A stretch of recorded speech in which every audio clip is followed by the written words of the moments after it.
orang itu cara berpikir nuruti nafsu, itu yang bahaya. Makanya Quran kritik ara'aita man ittakhadha ilahahu hawa. Orang yang cara berpikir itu nuruti hawa nafsu.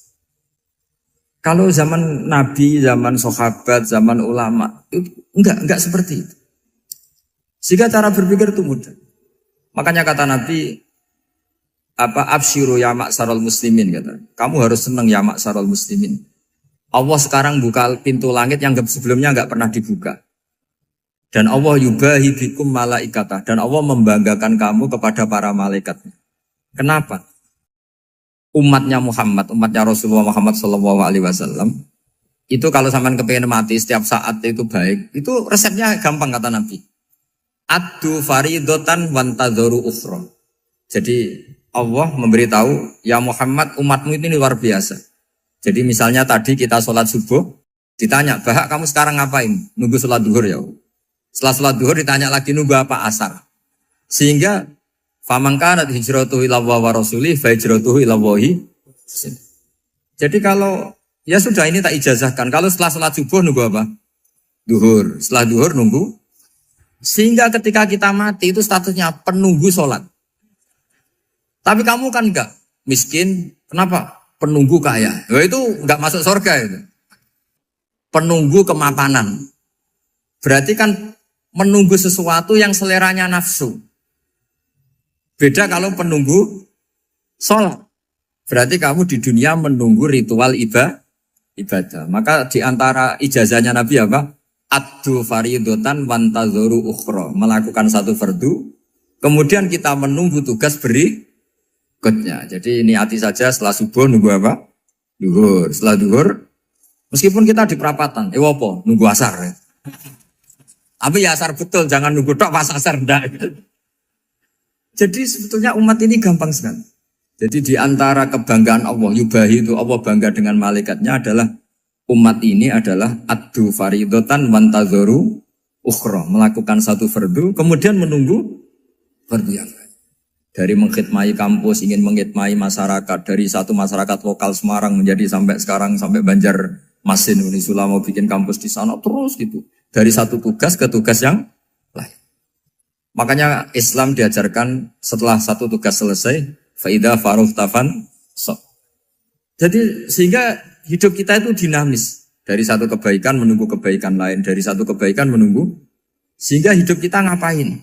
Nunggu satu kebaikan. Ini sudah masuk faman kanat hijratuhu ila wa rasulih, fa hijratuhu ila wahi wa rasulih. Sehingga bayangkan kalau kita direkam Allah, Gusti kula ampun mati nak dereng sugih. Wis melarat puluhan tahun. Sakit, nunggu sesuatu sing sifatnya nafsu, kok pengen sugih. Sugih tok aja cukup. Tahu buruh wong sing tahu ngenyek ndekne lho, itu kan urung-urung wis dendam. Saya belum mau mati sebelum kaya dan buruhkan orang yang pernah melecehkan saya. Wis ngono akhirnya mati urung sugih.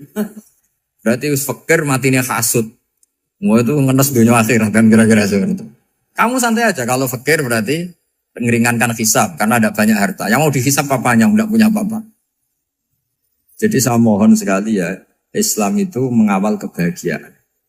Sebab itu sampai bahagia itu menjadi perintah Islam, qul bi fadlillah wa bi rahmati fa bidzalika falyafrahu. Karena dengan bahagia bi taat diharapkan orang Islam itu tidak bahagia atau cari kesenangan lewat jalur maksiat. Sehingga ciri utama wali apa? Ala inna awliya Allahi la khaufun alaihim walahum yahzanun. Sehingga ulama dulu itu rileks-rileksnya. Termasuk yang saya ceritakan tadi, Imam Ahmad, Imam Syafi'i. Itu melihat apa saja rileks. Ya tadi kalau disenangi orang ya barokah, punya kawan kebaikan. Nak dineng ya barokah dineng di gedingi tonggo rada utang, ngeranjuk tulo gitu. Jadi rileks saja. Masyhur itu Imam Syafi'i ngendikan waman asaa ilaika faqat atlakoka. Orang yang berbuat buruk sama kamu, hakikatnya adalah membebaskan kamu. Atlako itu apa? Membebaskan. Enak gak jadi hidup gitu? Kalau kamu kan enggak, kok gedeng aku salahku apa? Malah kamu ujub tuh, orang kok gak tahu salahnya. Kamu jadi suami, istrinya ngomel, kurang apa saya sebagai suami? Ya kurang banyak, enggak ganteng, enggak kaya, enggak ini. Malah kalau diterangkan malah parah toh. Ya sudah rileks saja. Kalau dia ngomel ya tadi, alhamdulillah dapat pahala tanpa apa? Biaya. Terus ngomel kan butuh energi, paling yang tidak kuat 3 jam. Nanti juga berhenti apa? Terus ambil nilai positifnya. Misalnya ngomel sama suaminya, bagus lah. Kalau ngomel sama tetangga malah kayak apa gitu aja udah. Jadi ulama dulu itu gampang sekali melihat hidup. Rasulullah ya gitu, melihat hidup tuh gampang saja. Ketika tanya, ya Aisyah apa ada sarapan? Tidak ada ya Rasulullah, ya sudah saya tak puasa. Jadi enteng saja. Kadang-kadang beliau ingin puasa, ya puasa sunat, ada sarapan nggak jadi puasa. Rileks. Nabi itu rileks. Kalau ngajari kebaikan juga rileks. Nah sekarang itu banyak orang yang karena mungkin kurang baca, Islam tuh kayak menjadi aturan yang bengis, yang repot, yang mengekang. Itu tidak seperti itu. Yuridu wa bikumul yusra wala yuridu bikumul usra. Allah menghendaki agama ini mudah. Sehingga ada sahabat di Imami Mu'ad itu baca Baqarah. Sahabat ini pekerja petani, mufarokoh ditinggal. Ketika Mu'ad lapor, ya Rasulullah ini ada orang munafik, tengah-tengah sholat mufarokoh saya ditinggal. Yang disalahin itu tidak yang ninggal tapi Mu'ad.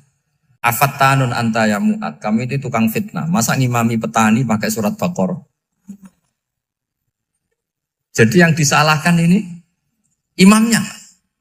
Kalau kamu jadi imam, sholatnya ya yang cepat. Makanya terus banyak orang kecepatan karena tadi. Jadi Nabi itu enteng sekali. Jadi apa ya? Nabi itu beda dengan yang kita bayangkan beda. Nabi pernah ngaji di masjid, kemudian ada tetangga lewat pakai cangkul ke kebun. Semua sahabat gerutu. Ini orang tidak benar. Ada Nabi ngaji ditinggal saja ke kebun, tidak ikut ngaji. Jawabannya Nabi tidak. Itu bagus itu ikut sunnah saya. Kenapa ya Rasulullah? Dia kerja nyari halal. Dan untuk menghidupi keluarganya itu juga ajaran saya. Sehingga yang ngaji ya ajarannya Nabi, yang nggak ngaji karena kerja mencukupi keluarga juga ajarannya Nabi. Segampang ini. Kalau kayaknya kamu kan, wes gak roh akhlak kan gitu. Nabi rileks saja Nabi. Sampai bisa lihat itu di bab Fadhailul Kasbi. Makanya ini penting sekali supaya orang itu berpikir Islam atau mendakwakan Islam itu berdasar sanad ya yang muttasil yang pernah dilakukan Rasulullah SAW. Sesuatu yang dilarang Allah itu pasti mador. Maka untuk melarang seseorang bergantung sama narkoba misalnya atau hal-hal yang bahaya pada fisik, itu satu tentu bagi ahlullah, tentu karena takut Allah. Tapi banyak masyarakat yang memang benar-benar bisa meninggalkan narkoba karena efek buruknya ganja. Bahwa itu mengakibatkan sakau, mengakibatkan tidak sadarkan diri, mengakibatkan kebangkrutan ekonomi macam-macam. Sehingga mereka benar-benar benci sama yang namanya narkoba. Jadi di antara manhajul Quran itu kalau mentakbih, memburuk-burukkan maksiat itu mesti dikritik innahu kana fahisyah.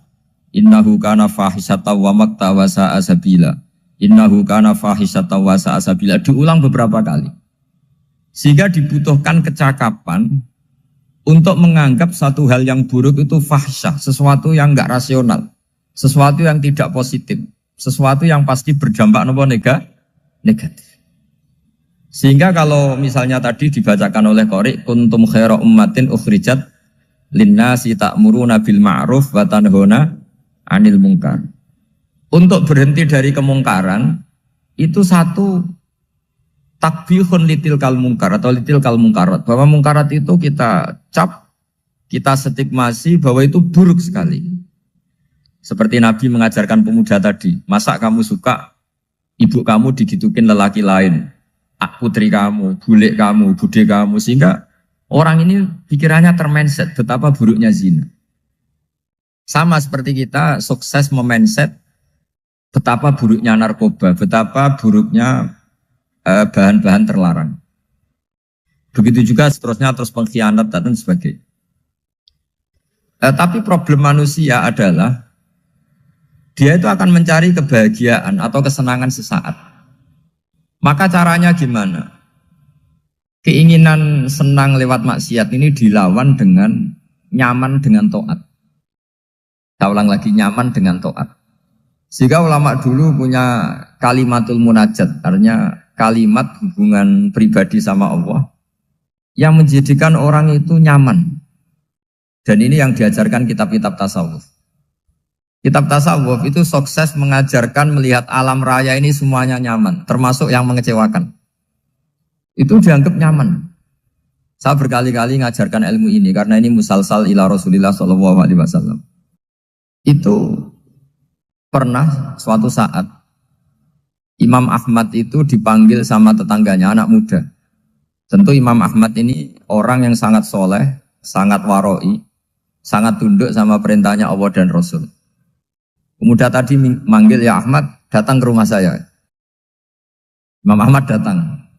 Setelah sampai ke pemuda tadi, sudah pulang lagi, saya tidak butuh kamu. Pulang lagi. Setelah sampai rumah dipanggil lagi, ya Ahmad, datang lagi. Datang lagi. Oh, saya tidak jadi butuh, pulang lagi. Sampai 3 kali. Dan itu perangai ekspresi Imam Ahmad itu, atau ulama lain yang sesoleh beliau, itu nyaman, indah. Beliau tetap senyum-senyum, nyaman.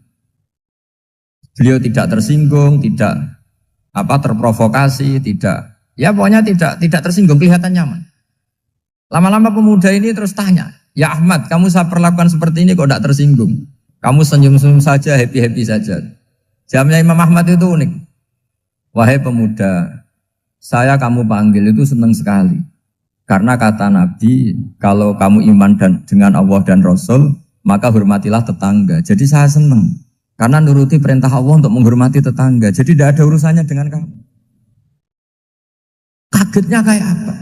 Jadi dipanggil tetangga ya senang karena melakukan perintahnya Allah dan Rasul, yaitu ikramul jar, fal yukrim jarum. Disuruh pulang, kamu ingin saya pulang, ya saya pulang. Disuruh datang, ya saya datang. Jadi saya tidak tersinggung, saya tidak ada urusan dengan kamu. Urusan saya dengan Allah Subhanahu wa Ta'ala. Itu kalau bapak-bapak istrinya ngomel terus sabar itu ya bagus. Saya tidak punya urusan. Kalau kamu terprovokasi oleh istri, berarti kamu didikte oleh makhluk. Masa seorang rektor didikte makhluk? Kan tidak keren. Apalagi seorang habib didikte makhluk, kan tidak keren. Yang bisa mendikte kita hanya Allah Subhanahu wa Ta'ala. Dan Allah mendikte kita, mengajarkan kita wa ashiruhunna bil ma'ruf fa in karihtuhunna fa asa an takrahu shay'an wa yaj'alallahu fi khairan katsira. Jadi cara melihat istri kita bawel gitu atau cerewet, alhamdulillah ini ada pahala tanpa modal, cukup sabar. Kalau istri kamu sedang mesra, malah mintanya ke mall, malah biayanya tinggi. Murah mana dapat pahala dimarahin sama saat mesra minta ke mall? Milih yang pertama kan? Nah ya itu tidak usah modal ini. Ya gitu aja. Jadi kalau istri sedang marah, bawel, anggap saja ini rezeki. Dapat pahala tanpa apa? Biaya. Nah, kalau pas rukun malah nantang ke mall, biayanya malah tinggi. Jadi ulama dulu itu melihat dunia itu happy. Pernah Imam Syafi'i dikasih tahu, orang yang tadi nyium tangan kamu ya, itu di rumah menghujat Anda. Jadi dia sopan hanya di depan Anda, kalau di luar menghujat Anda. Jawabnya Imam Syafi'i lucu. Ya baguslah. Yang cerita ini kaget. Kenapa bagus ya Aba Abdillah? Kalau manggil Imam Syafi'i ya Aba Abdillah. Ya berarti saya masih wibawa, di depan saya tidak berani katanya. Jadi dipandang enteng saja. Jadi kalau kamu di depan kamu istri kamu tidak berani belanja, tidak ada kamu belanja banyak, anggap saja Anda wibawa. Jadi enteng saja. Pernah Imam Syafi'i dikasih tahu, separuh dari kampung Anda itu gak suka kamu. Ya baguslah. Kenapa? Oh nak rukun malah bakal utang katanya gitu. Kira-kira yang utang tuh yang rukun apa yang neng-nengan? Yang rukun. Jadi enteng saja. Masyhur itu makalahnya Imam Syafi'i. Waman asa'a ilaika faqad atlaqaka. Orang yang berbuat buruk sama kamu berarti membebaskan kamu. Kalau saya sedang nenengan sama Habib Hasan Toha Putra, beliau naik Alphard gak nawarin saya sah karena baru nenengan. Tapi kalau sedang rukun malah harus repot mana? Rukun sama ndak rukun? Repot rukun sebetulnya. Jadi Imam Syafi'i itu happy saja. Kalau sedang rukun sama tetangga ya dianggap rukun itu satu kenikmatan. Sedang ndak rukun ya dianggap satu kenikmatan. Jadi orang dulu itu serilek itu melihat dunia. Kalau kita kan enggak, ego. Wah saya ini suami kok dimarahin istri. Wah ini egonya bangkit. Padahal egonya bangkit itu ada kebodohan di situ. Yaitu seorang rektor didikte seorang istri, seorang makhluk. Apalagi kalau Anda daftar wali itu tidak akan jadi wali. Ini wali kok tunduk sama makhluk. Karena didikte apa? Makhluk. Maka Imam Ahmad ketika tetangganya bully gitu ya santai saja, beliau happy. Ketika pemuda tadi eskal janggal, kenapa kamu gak tersinggung ya Ahmad? Memangnya saya harus tersinggung gimana? Kan tak panggil tidak jadi, tak panggil tidak jadi. Hei pemuda, saya ini tidak punya urusan dengan kamu. Saya nuruti kamu karena perintahnya. Saya senang melakukan perintah Allah, harus berbaik sama kamu. Sampai 3 kali. Ajarkan Muhammad atau katakan Muhammad pada umatmu. Sebaiknya atau seharusnya mereka hanya gembira dengan melihat fadlnya Allah dan rahmatnya Allah. Ini harus kita pahami mulai dari konstruksi yang paling pokok, yaitu akidah. 2 ahwal. Ahwal itu 1 perilaku sosial. 3 mutammimat, sesuatu yang tidak pokok, tapi kita butuhkan dalam mengawal hidup ini. Saya beri contoh, itu sampai maksiat, itu karena cari kesenangan. Misalnya baru penat itu, ingin seneng, ada orang yang macam-macam lah, ingin melihat maksiat, apa itu pornografi, apa nyabu, apa macam-macam. Itu sebetulnya agama punya konsep yang luar biasa, yaitu seharusnya seseorang itu gembira. Gembira dengan ketaatan. Lalu pertanyaannya caranya gembira gimana? Gembira itu mudah. Jadi misalnya kamu sujud sama Allah Subhanahu wa taala. Terus cara berpikir begini. Ini sekaligus ijazah. Cara berpikir begini. Ya Allah, ini kata Sayyidina Ali, kafani izzan an akuna laka abdan wa kafani fakhron an takuna li rabban. Ya Allah, betapa sialnya saya andaikan saya jadi budak dari makhluk yang sama. Misalnya sampean itu seorang kiai atau rektor atau doktor atau orang terpelajar, kemudian kamu jadi budak atau hamba dari makhluk yang setara. Betapa hinanya saya. Maka kata Sayyidina Ali, ya Allah saya ini cukup bahagia, cukup bangga karena jadi budak, jadi hamba dari zat yang super atau yang maha super. Jadi kok Allah Subhanahu wa ta'ala. Sehingga ada kebahagiaan yang luar biasa karena menjadi hambanya Allah Subhanahu wa ta'ala. Setelah bangga dengan jadi hambanya Allah, maka kita akan malu. Malu misalnya kok saya bahagia itu nunggu melihat pornografi, melihat maksiat. Itu terus menjadi malu. Kenapa saya bisa didikte oleh hal-hal seremeh itu? Ya, kita malu karena didikte oleh hal-hal yang seremeh itu. Karena kita didikte oleh nafsu. Jadi izzatun nafsi, satu harga diri seseorang itu harus dihidupkan untuk hanya tunduk kepada Allah Subhanahu wa ta'ala. Sehingga Nabi itu melatih satu logika tarkul ma'asi. Nabi itu dulu ketika ada seorang pemuda yang ya karena mungkin pemuda ya, dia itu mau masuk Islam, tapi uniknya kata pemuda tadi, saya masuk Islam tapi asal dibolehkan bebas zina. Jadi ini agak sableng gitu. Jadi mau masuk Islam syaratnya dibolehkan apa? Zina atau free sex gitu. Karena orangnya agak hiper. Itu Nabi tidak langsung mengancam dengan neraka enggak. Ketika mau pamit gitu semua sahabat melarang. Mah itu jangan, kamu jangan suan Nabi, itu permintaan yang nggak masuk akal. Setelah lama ditahan, terjadi kegaduhan di masjid, Nabi dengar, itu ada apa itu? Itu ada pemuda yang mau masuk Islam tapi yasta'dzinuhu fi zina. Tapi mereka minta izin Nabi untuk tetap boleh zina. Kata Nabi, pemuda itu suruh masuk, suruh menghadap saya. Ketika menghadap Nabi, saya ulang lagi ketika menghadap Nabi, Nabi mengajarinya itu luar biasa. Nabi tidak langsung mengancam dengan neraka atau dengan azab tunda. Tapi kata Nabi, Atau hibbuhu li ummik. Kamu suka kalau ibu kamu itu jadi demenannya orang banyak. Pondok ya Nabi. Yang demen ibu saya tak bacok kan. Karena ini ya agak preman, di mana-mana orang nakal agak preman. Terus atau hibbuhu li bintik. Kamu suka kalau putri kamu ya digitukan orang-orang. Wah ya enggak Nabi, yang gitukan putri saya tak bacok.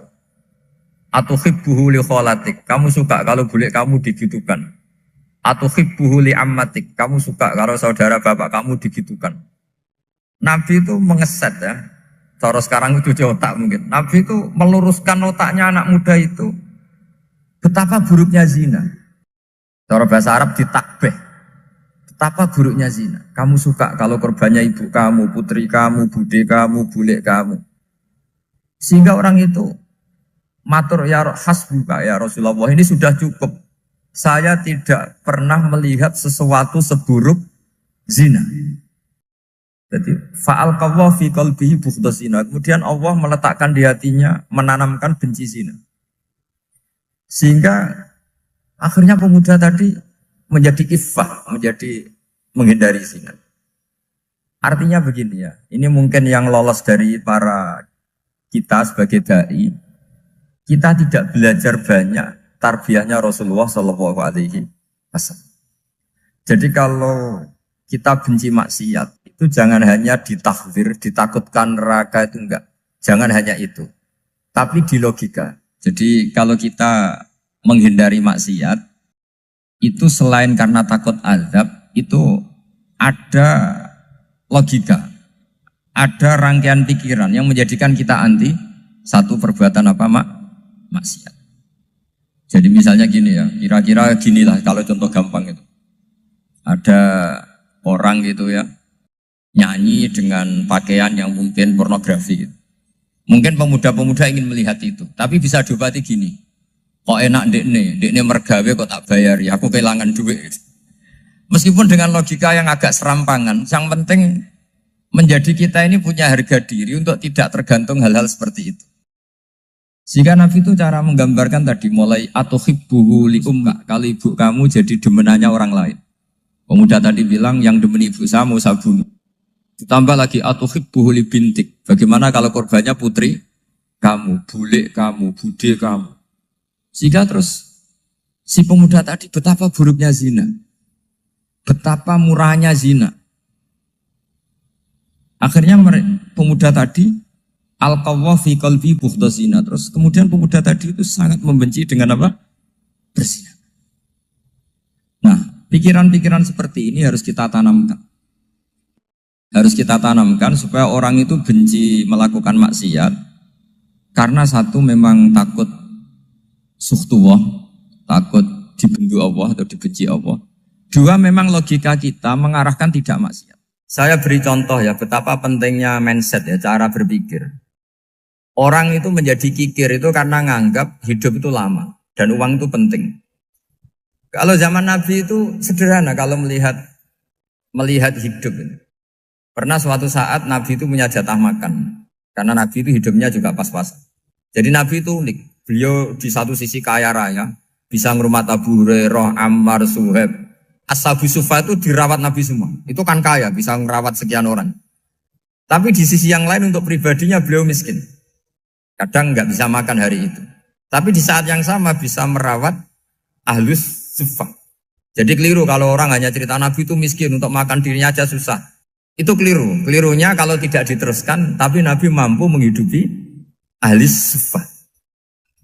Singkat cerita jatah makannya Nabi itu dikasihkan orang ketika Nabi tanya, ya Aisyah, makanan jatah saya di mana? Oh ya Rasulullah, tadi ada orang minta tak kasihkan, maka makanan itu habis. Apa kata Nabi? Kamu salah Aisyah. Yang kamu kasihkan itu justru yang masih. Ya yang kamu kasihkan itu justru yang masih. Sehingga Nabi menganggap, makanya Nabi terus ngendikan. Ya kalau mukhatabnya lelaki ya kira-kira begini.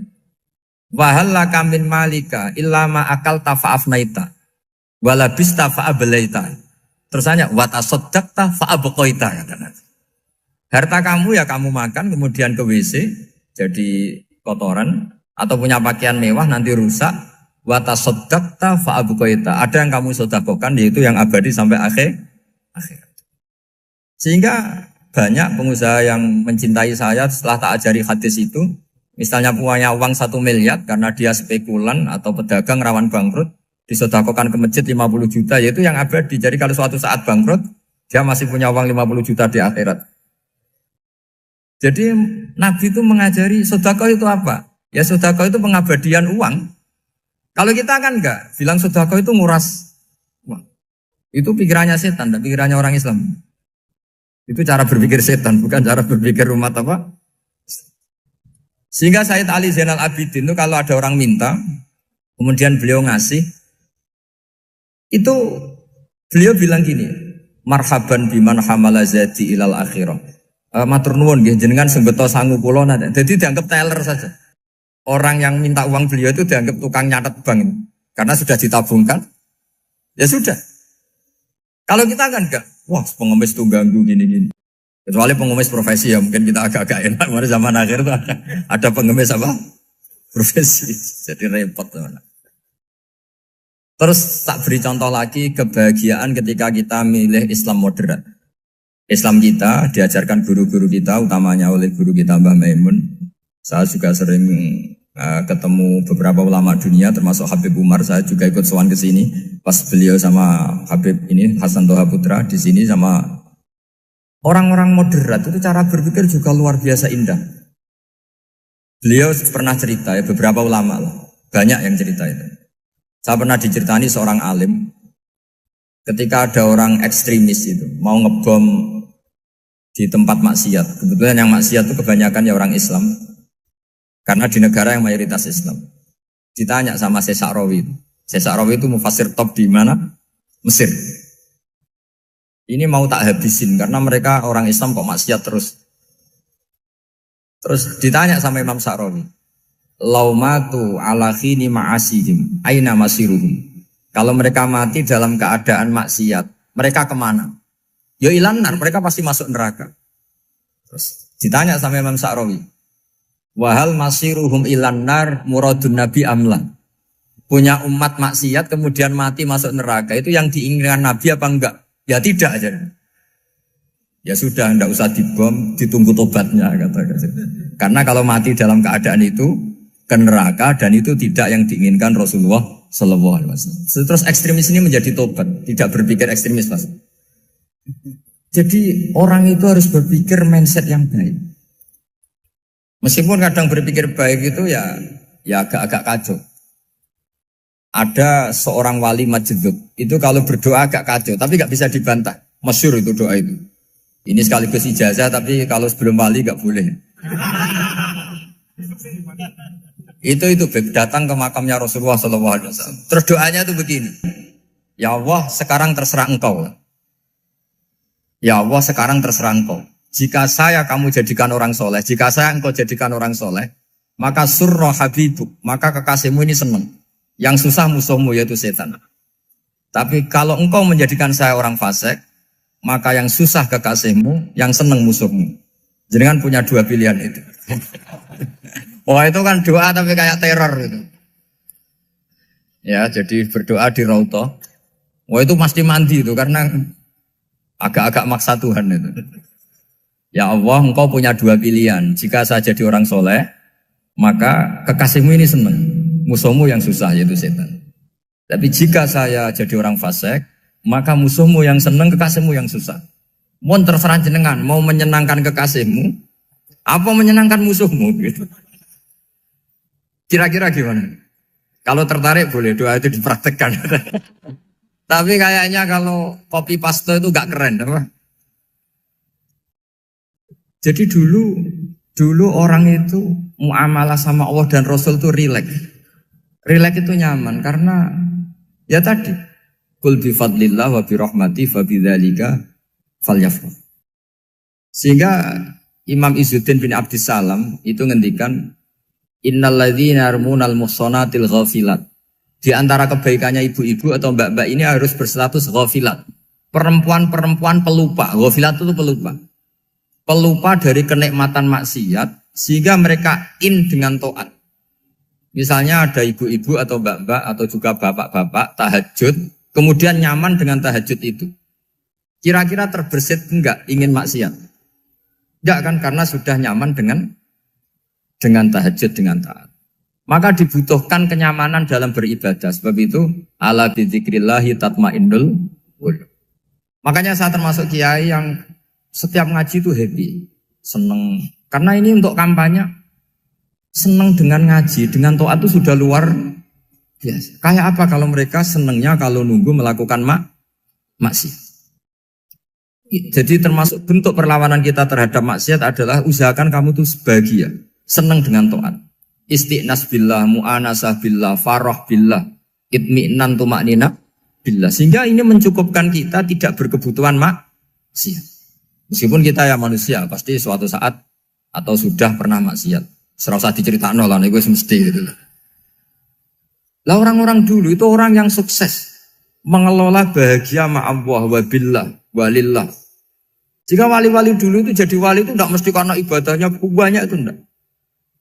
Mereka orang yang ibadahnya itu biasa. Biasa-biasa sekali. Ulama-ulama dulu ibadahnya biasa sekali.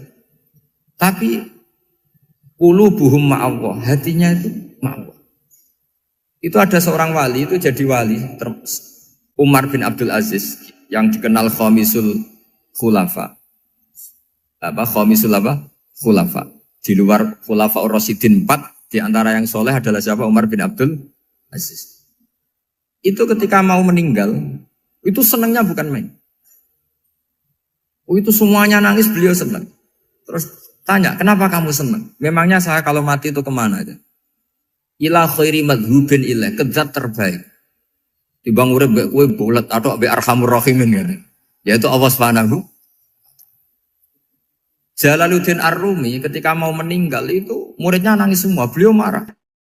Kamu harusnya pesta karena saya mau ketemu kekasih saya, malah kamu tangisi, goblok sekali kamu katanya. Jadi orang-orang dulu itu luar biasa. Karena tadi mereka tidak ingin ketemu Allah itu dianggap problem. Harus sesuatu yang membahagiakan. Makanya wali-wali itu kalau berdoa begini. Wa khairu ayyami yauman alqa kafih, dan jadikan hari terbaikku adalah hari ketika saya ketemu engkau ya. Pernah dengar doa itu? Wa khairu ayyami yauman alqa kafih, dan hari terbaikku adalah hari saat ketemu engkau. Aman kan enggak? Sampai mati ku wedi. Saya tidak tahu wedi dosa apa wedi Israel apa wedi malaikat siapa? Mungkar Nakir. Sebenarnya tidak perlu seperti itu. Karena cara pandang Nabi itu ini bisa dipraktekkan.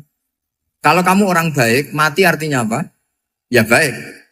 Karena husnul khotimah. Kalau kamu orang yang buruk, itu kata Nabi, anggap saja mati itu akhir dari keburukan kamu. Nah, aku urip terus, malah maksiat terus. Maka Nabi itu kalau ngajari kita berdoa gini, Allahumma maj'alil hayata ziyadatan li fi kulli khairin wal mauta rohatan li min kulli syarri. Ya Allah, kalau saya hidup, ya anggap saja ziyadah fi kulli khairin, berpotensi nambahi kebaikan. Kalau saya mati, anggap saja ini akhir dari segala keburukan. Maka saya berkali-kali, banyak tradisi ulama-ulama NU, ulama-ulama pesantren, ya ada hanya NU, pokoknya ulama-ulama alim. Itu kalau ada orang mati, orang nakal gitu mati, ini saya gitu. Itu hadirin mesti gak terima. Wapi enang itu wong wakal. Tapi dipaksa sama kiainya, saya gitu. Lama-lama dipaksa. Saya gitu. Padahal ning atine kiai wis ra iso maksiat meneh wis saya gitu. Karena dengan mati berarti saya sudah tidak bisa maksiat lagi. Jadi Nabi melihat hidup dan mati itu segampang itu. Kalau al-hayata ziyadatan li fi kulli khairin wal mauta rohatan li min kulli syarr. Coba kita ke depan itu kan ada potensi zina, potensi korupsi, potensi maksiat. Yang bisa menghentikan potensi itu apa coba? Mati ya, udah pinter dia. Sudah maju berarti. Berani mati? Berani. Tapi jangan di sini ngel-ngelo panitia. Artinya yang selama ini kita risau dengan kematian, dengan apa? Nabi ngajari kita tadi. Allahumma maj'alil hayata ziyadatan li fi kulli khairin wal mauta rohatan li min kulli syarr. Ya Allah, jadikan hidup ini sebagai bekal menambah kebaikan, dan suatu saat kalau saya mati, semoga itu akhir dari segala keburukan. Jadi artinya Nabi itu ngajari kita itu positif terus. Sama seperti ulamanya tadi. Nak lagi rukun mbek tonggo ya sanggep ae kanca keapian. Nak nenengan ben ra utang ngoten. Dadi pokoknya penak terus itu. Nak bojo lagi ngamuk alhamdulillah gak ngajak blonjo. Nak pas rukun ya alhamdulillah kok lagi rukun. Jadi gampang semua.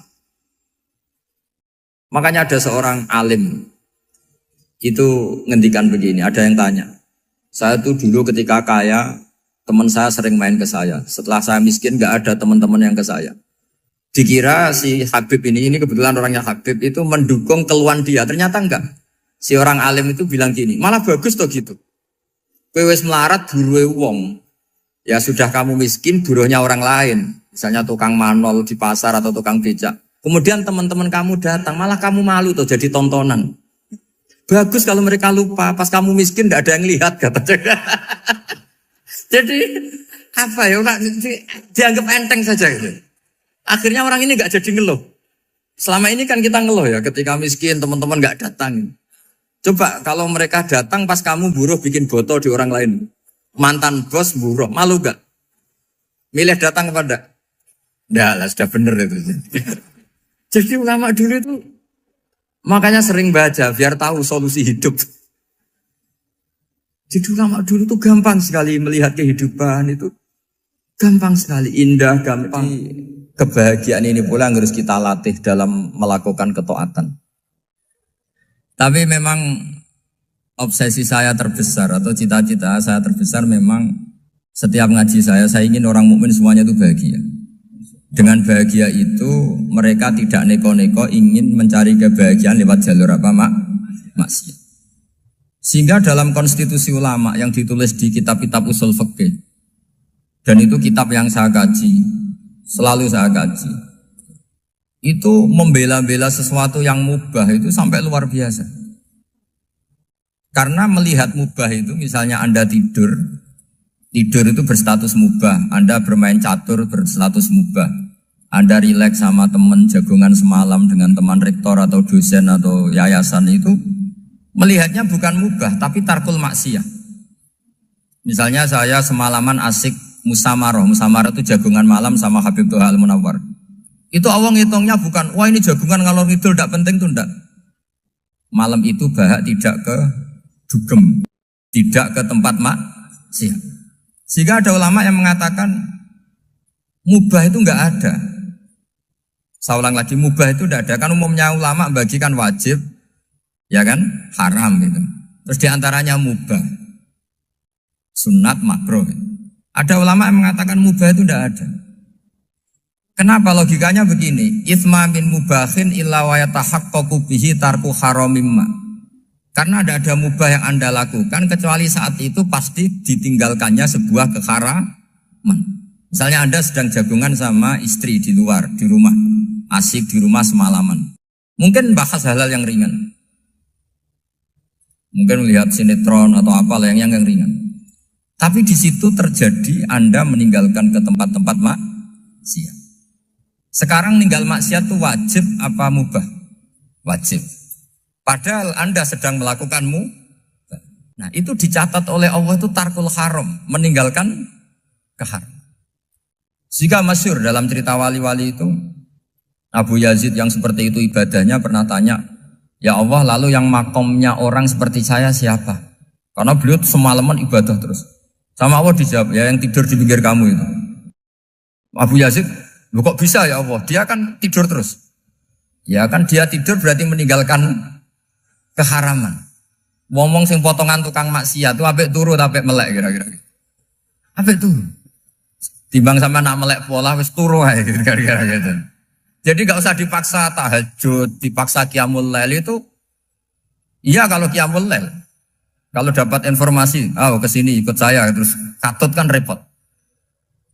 Jadi perlawanan terhadap maksiat itu sebetulnya gampang dalam Islam karena tadi nggak ada sesuatu yang mubah kecuali saat dilakukan berakibat meninggalkan keharaman. Mudah sekali. Jika banyak orang jadi wali itu karena melakukan mubah. Itu ada orang jadi wali itu karena sering makan. Ya makan biasa itu. Karena ketika makan ya Allah betapa doifnya saya. Katanya saya presiden, katanya saya rektor, saya kiai. Ternyata kalau nggak makan tuh lemes. Apa hebatnya makhluk yang bergantung makhluk yang lain, yaitu makanan. Nah karena seperti itu terus dia al-laja'illallah, terus dia sungkeman ning Allah. Betapa lemahnya saya. Sebab itu ketika Quran mengkritik dan dengan tanda kutip kemungkinan Tuhannya Isa bin Maryam, itu ngeritiknya sederhana Quran itu. Mal masih ibnu Maryam illa rasul qad khalas min qablihir rusul wa ummuhu siddiqah kana yaqulanit ta'am. Isa itu tidak Tuhan, wong dia makan. Kamu kebayang enggak misalnya punya Tuhan, wah tadi Tuhan mampir ke rumah saya, dia lemes. Setelah tak kasih makan sehat lagi gitu. Itu kan enggak kebayang. Tapi Tuhan marung di rumah saya, lemes tak gratisin, kayaknya enggak punya uang gitu. Setelah makan wah gairah lagi. Kebayang enggak punya Tuhan seperti itu. Sehingga Quran kalau gojlok sederhana, karena yakulanit tuh. Sehingga wali-wali itu kalau makan itu sadar lemahnya dirinya, betapa dirinya tergantung makanan. Sesuatu yang tergantung itu artinya tidak hebat, tidak Tuhan. Jadi untuk menjadi wali, untuk menjadi dapat ridhonya Allah itu sebenarnya sederhana. Termasuk ada cara jadi wali yang agak kacau, tapi ini ya benar, asal niatnya benar. Misalnya Unisula besar, ya kurang besar lagi. Kita sudah punya uang, kurang banyak uang lagi. Itu Nabi Ayub, itu kan seorang nabi. Pernah diuji, oh ini ada di Sahih Bukhari. Nanti kamu tanya, hadisnya Sahih enggak? Ini ada di Sahih Bukhari. Kadang orang kota itu aneh. Enggak ahli hadis tapi tanya, Sahih enggak? Padahal andai kan dibodohi Sahih, ya ngandel saja. Jadi kadang ya aneh. Oh enggak tahu kok tanya. Itu Nabi Ayub itu sudah kaya, pas itu sudah kaya. Bukan cerita yang masih miskin, memang sudah kaya. Beliau di kamar dihinggapin satu belalang dari emas. Setelah belalang itu dikejar, ternyata yang jenis itu banyak, semua